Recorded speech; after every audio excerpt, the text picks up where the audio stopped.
Bosses, what is the stupidest thing you have had to fire someone for? Story 1. Oh, I am so excited to share. I had an 18-year-old employee go to Vegas for a long weekend. He had been late a few times before and had been warned that continued tardiness would result in disciplinary action. So this Einstein is headed back from Vegas with his buddy after they both blew all their money and they realize they don't have enough gas to make it back. He really doesn't want to be late. Already you are probably thinking of the multitude of options available to these two fine, upstanding citizens. They could call saying they were in a jam, they could beg for $20 and see if anyone took pity on them, or they could steal some gas. They chose none of these options. The two of them decided the best option was to take a handgun from their trunk into the gas station, hold it up, and demand exactly $20. They then drove 1 mile down the road to the next gas station where they filled up, paid, and were surrounded by police as they were attempting to pull back onto the road. When I first heard what happened, I was sure the story must be exaggerated or wrong. I knew the kid wasn't the sharpest knife in the drawer, but I never dreamed anyone could do something so amazingly idiotic. You didn't? My friend, either you haven't met enough people or you haven't spent enough time on the internet. Because let me tell you, this is a level of idiotic that I would say is pretty much on par when it comes to bad decisions. Story 2. One of my cooks asked for a smoke break. Told him to go for it. He hadn't come back after 10 minutes, so I looked out the window. He was smoking a candy pipe. He came back in, started cooking some food, turned to me and said, "This 9PD, I don't feel so good. I think I need to go home." "Yeah, Reggie, maybe it's because you just smoked candy by the dumpster. Get the hell out." "Nah, man, I can still prepare." I then spent 5 minutes explaining to him why I couldn't have a candy head using a giant cheese knife. To this day, I don't think he still understands why he was fired. Edit for work. Here's a picture of Reggie with identifying marks removed. We worked out this sort of pasta/Asian hybrid place that failed. And like many have pointed out, drugs were used by the kitchen staff. My only rules were don't do anything on the clock and don't do it in uniform. Reggie had screwed up a few times. I hated letting him go because he actually was a good line cook. The guy found another cook job pretty quickly. Story 3. Worked at a fairly large used bookstore in New York City. We often listed and sold rare books online and sometimes had really unusual items that were truly one of a kind. Signed and numbered or personally inscribed from one famous person to another or whatever. One day we get a phone call from one of the managers from the huge bookstore up the street, which also happened to be our biggest competitor. He explains that he has a large stack of merchandise that he is sure was stolen from our store. Apparently earlier that day a fellow had come up to his store with some books and art prints he was hoping to sell. The manager looked a few of them up and quickly deduced that they were stolen. Two of the items in particular were really exceptionally rare and obviously identifiable as belonging to us. This would have all been bad enough, but the manager had one last piece of information to share. "Thing is," he says, "I'm pretty sure that the guy who brought them in works for you. I've seen him over there a bunch of times. He usually works Sundays and Mondays, tall guy, blonde hair, wears cowboy shirts, blah blah blah," and proceeds to absolutely and without a shadow of a doubt identify our sales associate, Dan. Dan had apparently gone into our rare book room, stolen the books which were already listed for sale on the internet, walked an entire 4 blocks to one of the most famous bookstores in the city, and tried to sell his stolen loot to one of the booksellers he saw at least twice a week in our store. Unbelievable. If we hadn't fired him for theft, we would have had to fire him for the epic stupidity. Story 4. Backstory. Employee Ed works a union job, works 40 hours per week, makes about $60,000 per year, full benefits, full pension, tons of paid vacation, and is in his early to mid-30s. Ed has absolutely no education, did not even finish high school, is socially awkward, pretty much sucks at his job, is physically weak, often injured, never enough for a doctor to find a problem, just enough to get alternate duty. Basically, the picture I'm painting is Ed would be homeless if it wasn't for this job, for life he somehow lucked into. He is completely unemployable otherwise. Mother effing Ed takes funeral leave for a Thursday and a Friday for his mother's funeral. Some other manager who seems to remember his mom dying a few years ago does some snooping and eventually asks for some proof. Ed turns in a faked obituary, gets found out, and fired. I still think about that guy sometimes. He turned down the best gig of his life for a stupid 4-day weekend when he had like 20 paid days off available for use anyway. Edit, to all the people saying, 20 days, that's nothing. Here in England, we get 2 paid days off every year. 1, I get it. Different countries are different. 2, I never said this happened on January 1st. Maybe he only had 20 days left after using 20 more. 3, I was actually referring to individual paid days off in addition to paid vacation, which comes in 5-day increments anyway. Honestly, the part getting me more fired up are the comments the OP is having to address in their edit. But hey, people read a few sentences on the internet. Clearly they know everything. Anyway, Ed, really, bud? Really? Can't even feel a little bit bad for you. You played yourself.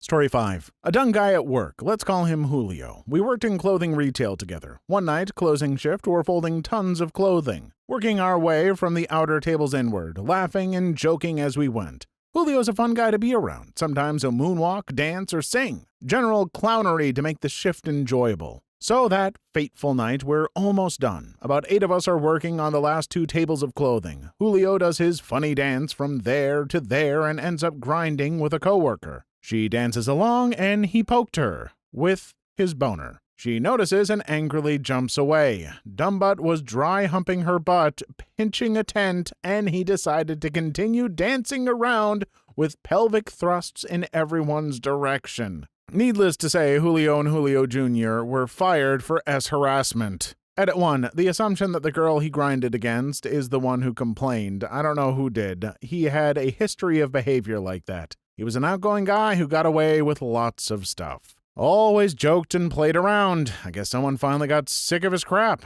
After he was let go, I heard other girls and customers express to varying degrees a sense of satisfaction. He'd been doing that for a while, I guess. Please like and subscribe if you made it this far. I hope you'll enjoy the rest of the video and have a wonderful day. Story 6. Damn it, it's my time to shine and I'm late to the party. I was working in Australia and hired an American from Oregon. Let's call him Mark.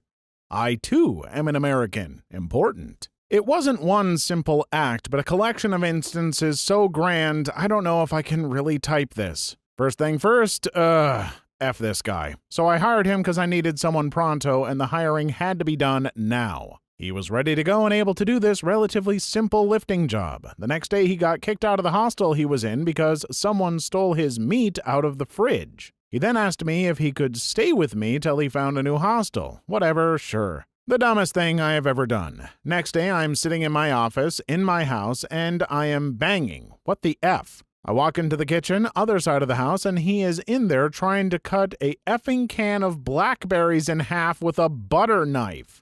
No crap. Dude, what are you doing? Man, what the hell? How are you supposed to open these things? Bullcrap, man. With a can opener. What do you mean, like one of those things you use to open a beer? And he makes a hand gesture.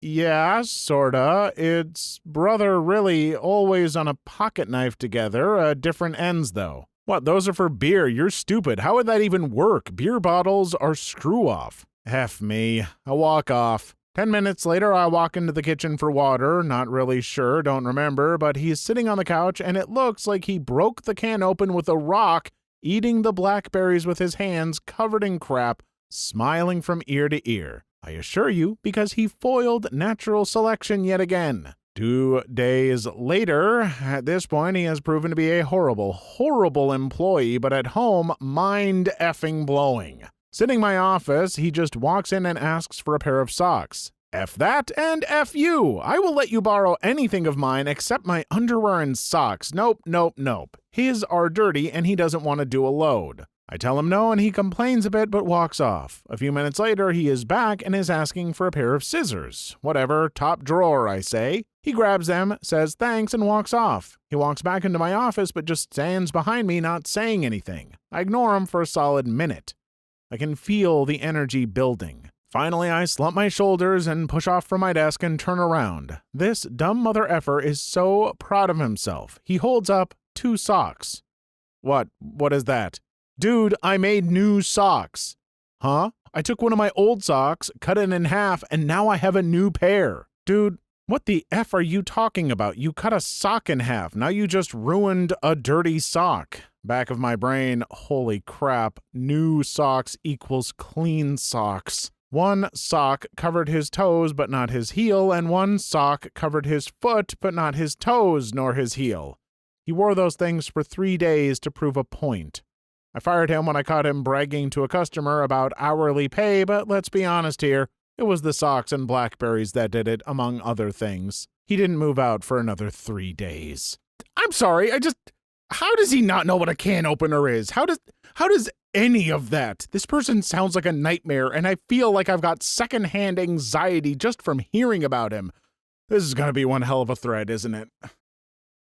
Story 7. I was an editor on my college's student daily newspaper. We had a photography staff that would photograph events, sports games, etc., but they'd also sometimes have to do stupid stock photo type things for feature or trend articles. Think like a photo of someone filling out a college application for a story on college admissions or something. Anyway, we had 2 photogs who were apparently in a group of friends that had formed some kind of snake cult?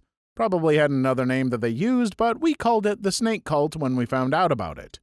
The way we found out about it was that we started noticing this weird symbol in the background of some of our feature article photographs. On a post-it note in the background of a shot of some library books, or in the shape of the food in a photo of some dining hall food for an article about meal plans. Once we discovered it, we looked back and saw it had been going on for months. So yeah, we had to fire some photogs for slipping cult symbols into our student paper on a regular basis. Story 8. A concessions attendant gave a pot brownie to my 75-year-old door person at my movie theater. She didn't press charges, but he had to go. No paperwork on it either. I had him resign.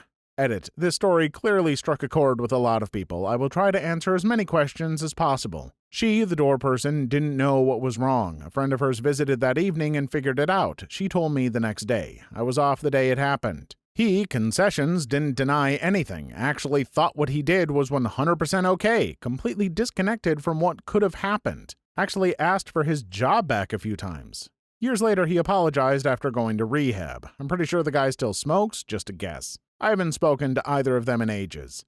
The theater was in Northern California. That's as close as I want to identify it. This was a long time ago, and we worked it out with every party's agreement. I'm happy, and I'm fairly certain they are too. Folks, I like to enjoy an edible every so often, and then a little more often. I love me some special baked goods, but you do not slip that crap to people without consent. I know it seems funny, but you don't know if they might have a condition, might be driving somewhere before it kicks in, or if it's maybe even against their religion. You don't give someone a mind-altering substance as a joke. Story 9. Late to the party, so I'm sure this will get buried, but here goes anyway. I was the assistant manager at a store that had an actual time clock and a point system. For those of you that don't know, a point system is basically just a magnet for turnover. 1 minute late and you get a point, the same as if you are 30 minutes late. Call in sick, you get 2 points. If I didn't log it at least 30 minutes prior to your shift. No call, no show, and you get 4 points. It took 8 points to get fired at this particular company, and the points were logged at headquarters, not at the facility. I had a single mother, Dad bailed when she was pregnant, that worked for me, and she was the best damn employee any human could ask for. She worked hard, stayed late if it was needed, picked up extra shifts from coworkers that wanted off, and more importantly, she was damn good at her job. Well, her son got sick on her way to take him to the babysitter one day. He projectile vomited blood all over the back seat. I saw the car, and it looked like a scene from a horror movie. Needless to say, she didn't call in. She panicked and took him to the hospital. Boom. She had 4 points. Over the next 2 weeks, he was in the hospital and had random tests. The boy was 4, so when those tests randomly popped up, she would call in to be with him instead of having the grandmother watch him while she was at work. Twice those tests were announced while she was on her way to work, so she had to call in, and I understood why she did. I'm a father. I didn't mind working the long shifts to cover her absence. No decent human would have. I received a call the day after her second call-in while the child was being tested, and the corporate made my heart sink. I had to fire this woman whose son was in the hospital, possibly dying, and I had to tell her that she was no longer employed. I spent over 5 hours arguing on her behalf to corporate, but it was to no avail. She came in the next day, I fired her like I was supposed to, and I immediately quit my job without notice. First of all, Good on you. It can't be easy to just quit a job without something lined up, but that's some damned fine moral principles you got there. Second, to any company that's willing to implement a dehumanizing system like this, you are run by idiots who don't understand human beings, and I hope your workers rise up against you. Please leave your story in the comments. I would love to make a video on them in the future. Also, don't forget to like and subscribe.